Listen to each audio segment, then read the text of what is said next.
আজকে আমি ভরপেট মিষ্টি খাবো। এই মিষ্টি খাই যদি মইরাও যাই আমার কোনো দুঃখ নাই। আজকে আমার পরি পাস করছে। মা আচ্ছা আচ্ছা ফোন ওই যে আমার যত বন্ধু বান্ধব আছে না আমার লগে আমার কথাবার্তা হয়ে রয়েছে। তোর চাকরি বাকরির কোনো টেনশনই কোনো লাগবো না। আমি তোমার মতো ছোটখাটো চাকরি করব না, আমার চিন্তা অনেক বড়। Very impressive. আপনার তো অনেক এক্সপেরিয়েন্স, আপনি বিভিন্ন কোম্পানিতে পার্ট টাইম জব করেছেন।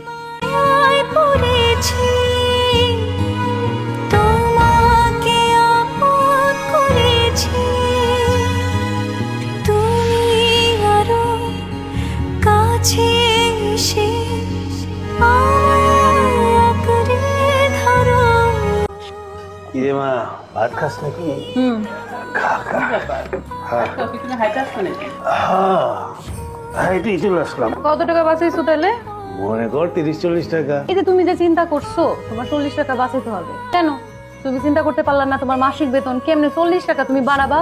কিন্তু না, তুমি 40 টাকা বাঁচানোর চিন্তা করছো। বাবা আব্বা, তুমি আর তোমার same middle class mentality. Hashim কাকা একটা ছেলের কথা বলছিল, এটা অডিট ফার্মে বড় অফিসার, বেতন টেতন ভালোই পায়, 40,000 টাকা। তুই তো বললাম তোমার সমান চিন্তা। কেন তুমি এমন ছেলে কেন দেখবা যে 40,000 টাকা বেতন পায়? তুমি এমন ছেলে দেখবা যে মাসে 4 লাখ টাকা বেতন পায়। পরির খবর জানো না? পরি তো চাকরি পেয়েছে, অনেক বড় চাকরি। চাকরি পাইছে কি ব্যাংকে? হোটেলে। হোটেল? হোটেল মানে? হ্যাঁ 3 স্টার হোটেল, অনেক টাকা বেতন, প্রায় 50,000 টাকা। সেরে আসি। হোটেলে চাকরি করে না কি করে আমরা জানি, টাকার কারণে মায়ের বেঁচে দিলেন। বাই দ্য ওয়ে, তোমার বাসা কোন দিকে? আমার বাসা Wari. If you don't mind, তুমি ড্রপ করে দিয়ে আসি। No, everything is alright. আমার একটা ফ্রেন্ড আসবে, ওকে কথা দিয়েছি তো ও আজকে ড্রপ করবে। সমস্যা নেই, আমি যেতে পারবো। আসি হ্যাঁ।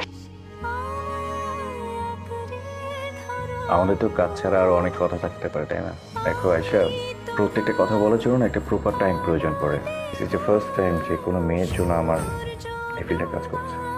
মানে তোমার কথা শুনলে শুধু তোমার কথা শুনতে ইচ্ছা করে, যখন তোমার চোখের দিকে তাকায় ইচ্ছা করে সারাটা জীবন যেন আমি তোমার চোখের দিকে তাকিয়ে দেখি। Will you marry me? Yes. ওই ছেলেটা একটু বড় লোক হয়ে যায় না, আমাদের সাথে কি মানাতে পারবে? মানে ওই বাবা, ওরা অ্যাডজাস্ট করতে পারবে না, অ্যাডজাস্ট তোমাকে করতে হবে। বাবা জাস্ট লুক অ্যাট ইউ। এই যে তুমি যে শার্টটা পরে আছো, তুমি কতদিন ধরে পরে আছো বলো তো? গত 5টা বছর ধরে আমি দেখতেছি তুমি এই শার্টটাই পরে আছো। মানে এই শার্টটাও বলতেছে ভাই আমারে ফেলো ফেলো ফেলো, তুমি তারপরে ফেলবা না, তুমি এটাই পরবা কেন? আর তুমি তুমি লাস্ট কবে নিজে একটু যত্ন নিচ্ছো? কবে একটু পার্লারে গিয়ে একটু সেজে গুজে আসছো বলো তো আমাকে? গেছিলাম তো ওই যে গত ঈদে। আল্লাহ প্লিজ আম্মা। আচ্ছা মা একটা কথা বলো, তোমার লাইফে কি কোনো গোল নাই? কি গোল তোমার? তোমার গোল কি? ওই রান্নাঘরে চুলা ঠেলাঠেলি কর। আব্বা এই যে একটা জায়গায় যে থাকি, যে বাসাটা, হ্যাঁ বৃষ্টি হলে পানি জমে, হাঁটতে পারি না, একটা গাড়ি ঢুকে না, হেঁটে হেঁটে রিক্সা দিয়ে ভিতরে ঢুকতে হয়। আরে ওই ছেলেগুলো আমাকে দেখতে আসবে, বিয়ের জন্য কথা বলবে, আমি ওদেরকে বুঝাইতে পারতেছি না আমি কোথায় থাকি। আমি ওদেরকে কোথায় বসতে দিব? মাটিতে বসতে দিব? ওই ভাঙা সোফার মধ্যে বসতে দিব? আজকে আমি যা করতেছি সেটা সবকিছু আমার নিজের যোগ্যতায়। আমার লজ্জা লাগে, ছোট থেকে আমি বড় হয়েছি এখানে। আমি জাস্ট কোনো মতে বিয়ে করে তোমাদের কাছ থেকে দূরে যেতে চাই। এমনকি তোমরা যাবে না আমি যাবো। ভালো লাগে না আরেকটা। আরে বাবা, ওর কথা তুমি মন খারাপ করতেছো কেন? ঠিকই তো আছে, আমি তো উপর দিকে তাকাই নাই, তাকালে হয়তো অনেক কিছু করতে পারতাম ওদের জন্য। বাপ হিসাবে আমার যেটা করা দরকার সেটা করবো। দেশের বাড়ি কিছু জমি জমা বিক্রি করে আমার মেয়ে সব মনে ইচ্ছে কিন্তু তো কোনো অপরত রাখবো না। জাতি ও আয়শা, পরিচয় করে দিই। বলছে আমি কেন আমাদের ইউনিভার্সিটিও জুনিয়র ছিল। অ্যাকচুয়ালি আমাদের অনেক গুড মেমোরিজ অ্যান্ড টাইম ছিল। I really miss them. ভাইয়া কিন্তু এবার বেশি বেশি বলছেন। না আচ্ছা সাদি, আমার শিফট শেষ, আমি চলে যাচ্ছি। আর কিছু বুকিং আছে, they will come soon. Okay okay sure. Bye. Hello, yes sir, how can I help you? আচ্ছা ঠিক আছে, আমি নিজে চেক করে বলছি আপনাকে। দাঁড়ান এক সেকেন্ড। কিছু কিছু মায়ার আমি তোমাকে কেন বিয়ে করতেছি? তুমি বা আমাকে কেন বিয়ে করতে? শুধু টাকা জন্যই তো? তোমার মতো মিডল ক্লাস মেয়েকে আমার খুব ভালো করে চেনা আছে। তোমার টাকা জন্য সবকিছুই করতে পারো। অ্যাকচুয়ালি আমার এমন একজন পার্সন দরকার যাকে নিয়ে আমি সমাজের সবার সামনে সুন্দর করে রিপ্রেজেন্ট করতে পারি, লাইক এ শোপিস। আমি টাকার জন্য তোমাকে বিয়ে করতে চেয়েছি। তুমি তোমার নিজেকে জিজ্ঞেস করো।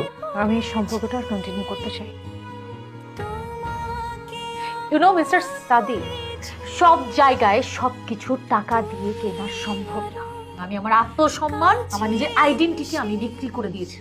আপনি টাকা দিয়ে সবকিছু অ্যাচিভ করতে চাইলেও আপনার ভদ্রতা বোধ, মানুষ হওয়ার জন্য যে শিক্ষাটা লাগে সেটা আপনি কখনো টাকা দিয়ে কিনতে পারবেন না। আর এই শিক্ষাটা ফ্যামিলি থেকে আসে। একটা মিডল ক্লাস ফ্যামিলি এই শিক্ষাটা সবচেয়ে বেশি দেয়। হ্যাঁ, আমি একটা টাইমে মিডল ক্লাস এই ট্যাগটা ছোটানোর খুব চেষ্টা করেছি, কিন্তু এই যে আমি না, এই মিডল ক্লাস ফ্যামিলির মানুষগুলো না আপনাদের মতো হাই ক্লাস মানুষের মতো মিথ্যাবাদী না। হ্যাঁ, আমি middle class, I am a middle class person, I am proud to be a middle class. এই ঝলমলে দিন আদরে রঙিন, তোমার জন্য এই মন উদাসীন। মিডল ক্লাস মেন্টালিটি মানে ছোট ছোট খুশি সবাই ভাগ করে নেওয়া, নিজের সবকিছু স্যাক্রিফাইস করে অন্যের জন্য সবকিছু করা। কিন্তু আমরা অনেক সময় মরীচিকার মতো স্বপ্নের পেছনে ছুটি। আমরা আমাদের শেকড় ভুলে যাই, আপনজনকে দূরে ঠেলে দেই। আমরা স্বপ্ন দেখি অনেক দূর যাওয়ার, কিন্তু নিজের অস্তিত্ব বিসর্জন দিয়ে নয়। সূর্য ডোবা